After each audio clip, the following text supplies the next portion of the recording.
আপা কিতা করো আসুনি বালা? আপা তোমার একটা কথা কইতাম আসলাম। মনটা বেশি ভালো না। কিতা কইবে তাড়াতাড়ি ক, উল্টা পাল্টা কথা কইস না কইলাম। আপা কথাটা কইতে চাইছিলাম না, এখন সোশ্যাল মিডিয়ার মধ্যে ঢুকলে বারে বারেই তোমার একটা নিউজ চোখের সামনের মধ্যে পড়ে। ওই তোমারে কথাটা কইতে চাই কি, আচ্ছা আপা তুমি নাকি তা পাকিস্তানি কাপড় কইয়া বাংলাদেশি কাপড় কাস্টমারের কাছে বিক্রি করো? তোর বাপের মাথা বিক্রি করি।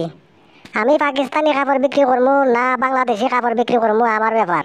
তোরারে তো মাথা ঘুরাই করে চুরের বাচ্চাও হল। এই তো নি আপা, নিজের দোষটা অন্যের গায়ে চাপাই দিও না। আমি চুরের বাচ্চাও না, চুরও না। আসল চুর তো হইলাই তুমি।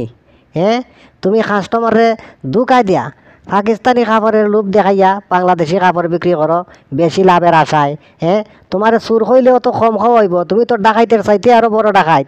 শালার বেটা কথায় কথায় খালি আমারে পাকিস্তানি কাপড়ের উদাহরণ দেস। হ্যাঁ, আমার কাছে যদিও পাকিস্তানি কাপড় নাই, গুলিস্তানি কাপড় তো আছে।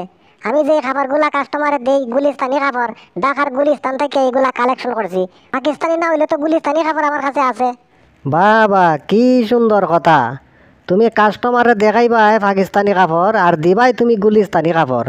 হ্যাঁ, পাকিস্তানি কাপড়ের রেট আর গুলিস্তানি কাপড়ের রেট কি এক? হ্যাঁ, কই পাকিস্তান আর কই গুলিস্তান? তোর রেটের গোষ্ঠী মারি। গুলিস্তানের সাথে পাকিস্তানের নামেরও তো একটা মিল আছে। পাকিস্তান আর গুলিস্তান পাশাপাশি দুইটা শব্দ। যদিও কাপড়ের মধ্যে কিছুটা ভিন্নতা আছে, কিছুটা ডিফারেন্স আছে, পার্থক্য আছে, নামের সাথে তো মিল আছে। পাকিস্তান আর গুলিস্তান।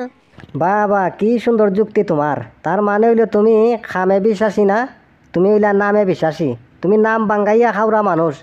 বাংলাদেশও থেকে ব্যবসা করো, অথচ পাকিস্তানের নাম বাঙ্গাইয়া তুমি খাও। আর তোমার যদি কেউ বালা উপদেশ দেয়, রাজাকার হইয়া তুমি গালিগালাজ করো, অথচ পাকিস্তানের নাম বাঙ্গাইয়া তুমি ব্যবসা করো। উল্টা পাল্টা কথা কইস না। জুতা আছে না জুতা, জুতার বাড়ি কিন্তু একটাও মারিতে পারতো না। আমি কিন্তু একজন বিজনেসম্যান। আমার সাথে সম্মানের সাথে কথা কইবে।